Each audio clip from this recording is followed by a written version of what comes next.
Laura, great to have you this morning. I wanted to start with this breaking news overnight that it appears, and there you are, you popped up for us. It's so great to see you.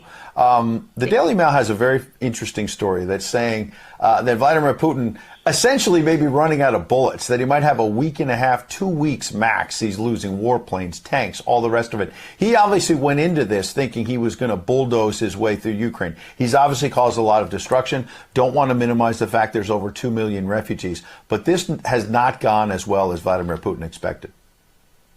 I don't buy it for a second, Ed, I'll be honest with you. I really think that there's so much misinformation. We've never really seen anything like it. I mean, I've been covering wars now for 35 years, and I have never seen people with their nails done in the Ukrainian flag, right? I mean, we're being corralled into this box where we either have to hate Vladimir Putin and believe everything evil that's said about him and love Ukraine, and there's no in between. And that reminds me a lot of you're either, a white supremacist, or you go with the Democrat narrative on everything under the sun. So Vladimir Putin knew exactly what he was doing when he went into Ukraine. The Russian military isn't perfect. They, for example, I've spoken to multiple defense specialists and intelligence specialists from a Defense Intelligence Agency who've studied the Russian military for years. They do have a difficulty mounting complex air operations because they do very little training hours in comparison to, for example, the United States air assets, right, our fighter jet pilots. But Russia is not struggling. What Russia has done from the very beginning has been very strategic. They didn't go straight to Kiev. They went to all those bioweapons laboratories that are scattered all over the country. Some of them they built, so they know where they are. They've known where they are since the Soviet Union, because under the Defense Threat Reduction Program, we went in after the fall of the Soviet Union and supposedly turned those facilities from bioweapons labs into public health labs. Although, these days it's hard to believe anything that our leaders tell us, because they've lied about COVID, they lied about Russia collusion, they lied about the Ukraine impeachment trial, and there's so much more going on in Ukraine that nobody is talking about. You see such dishonesty when it comes to the history of Ukraine. You see dishonesty when it comes to the Azov Battalion, which is funded by the US and NATO. I mean, you can find pictures of them online holding up the NATO flag and the swastika at the same time. Their own emblem contains the black sun of the occult, which was a Nazi SS emblem. And it also contains the sideways, lightning insignia of the SS. I mean, this is on throughout the Ukrainian military. You can see that black sun of the occult on their body armor, even on the female soldiers who are paraded in front of the world as being, such an example of Ukraine's independence and spirit and nobility. Even they are wearing the black sun of the occult. And, the White House wants you to believe, well, this doesn't matter, it's just a small number of troops. It's not true. The Azov Battalion has been murdering its way through eastern Ukraine. Yeah. We don't want to admit this. This was why Crimea voted for independence. This is why Crimea wanted to be with Russia. Because we in the media, in the Western media and in the West, won't acknowledge the reality of what's gone on. Western Ukraine backed the Nazis. It was a headquarters for the Nazi SS. The CIA under Alan Dulles actually gave immunity from prosecution to the Nazis of Ukraine from the Nuremberg trials.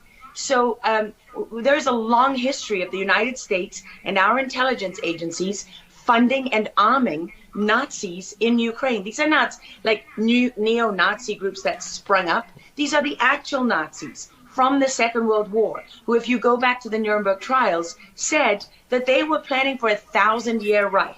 And so you have to really wonder, as you look at this, when you know that the CIA sponsored the Color Revolution in Ukraine in 2013 and 14, that they selected Ukraine's leaders, go to Victoria Nuland's leaked phone conversation where she and the U.S. ambassador are deciding who can lead Ukraine.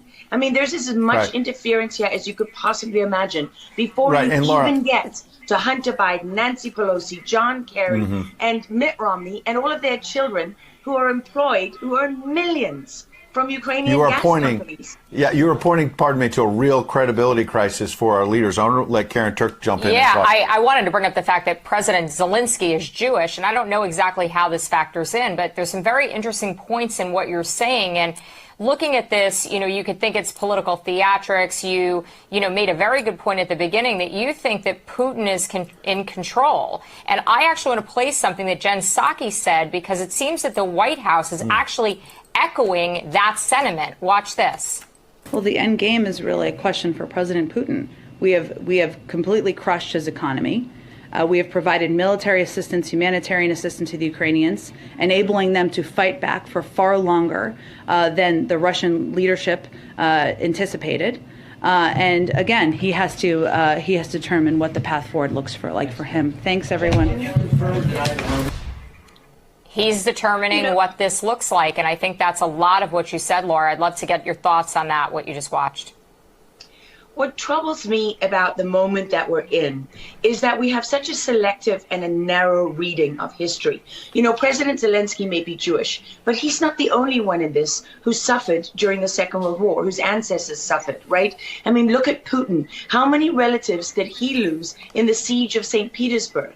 People don't know their history. They don't know what made Vladimir Putin. And I'm not I'm not defending him. I don't need to defend Vladimir Putin. My job as a journalist is to try to understand what is the truth here. I don't like being lied to. And we're being lied to on an epic scale. When we're told your only choice is you have to be 100% with Zelensky, who's a puppet, who you can find on the internet in black stilettos and leather pants, with shirtless, doing a spoof Dancing with the Stars kind of entertainment video. That's a mock of a Ukrainian group that does this kind of satanic occult type of music video. And I mean, Zelensky was selected like so many of our leaders. And honestly, with big tech and with election fraud these days, we don't know how many leaders all around the world have been selected for us and weren't actually voted in.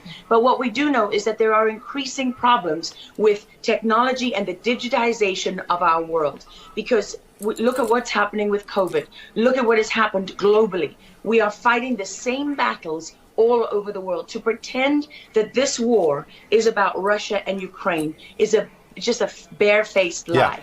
If Putin has been warning for 15 years that he is not going to stand by while the globalists take over the world, build bioweapons facilities and whatever else they're doing in Ukraine, Ukrainian oligarchs. Ukraine has been a center of money laundering for many of the leaders in this country. For how long? Billions of US dollars have been laundered through Ukraine, and we say nothing about it. These are our tax dollars. I mean, before the impeachment trial, had you ever heard of anyone in the United States, I mean, us bringing in foreign governments to the White House for anti-corruption training? I mean, does nobody question these things? Why do we not question them? We have an idiot like Lieutenant Colonel Vindman, who goes at the impeachment trial and sits there as a lieutenant colonel. He didn't even make colonel. And he's telling the president of the United States what his policy should be. You have a traitor in the form of Maria Yovanovitch, who was Obama's ambassador, who's telling Ukrainian government officials, don't listen to the will of the American people. Don't listen to the election results. We are the true leaders of America. I mean, and then people object when the woman isn't even fired. She's given a cushy job for life at Georgetown University at the expense of the U.S. taxpayer. And we're told that the president of the United States cannot say to his foreign counterparts, that we want you to look into something. But Joe Biden, he can withhold as much aid as he wants to. I mean, there's so much hypocrisy and dishonesty here. And Ukraine is at the center of it all. Go back to Russia collusion. Go to Alexandra Chalupa. Go to Eric Karamella, the whistleblower who went to work for Adam Schiff, who wasn't really a whistleblower, and all those corrupt people in the deep state. And you know what? The deep state isn't a theory. It's not a conspiracy theory. It's an actual deep state. Look up the SES, the Senior Executive Service, because when that bureaucracy was ushered into law in the United States of America, that's when we got a bunch of unelected bureaucrats pulling the strings behind the scenes. And these are the people that keep lying to us. Absolutely. And pardon me, we've got a live chat where we're streaming on Getter, for example, and I'm watching it as you're talking. People are talking about how you're dropping truth bombs and you're a real journalist. And I know that, having worked alongside you for many, many years when you're at CBS and many other places. And maybe they didn't want to hear the truth, but you're dropping those truth bombs now. Unfortunately, we got to hit a break right now. We'd love to have you back in the days ahead. We love having you on. Lora Lougъn, thanks for joining us on Real America's Voice. Thank you so much. All right. Well, we'll certainly have her back.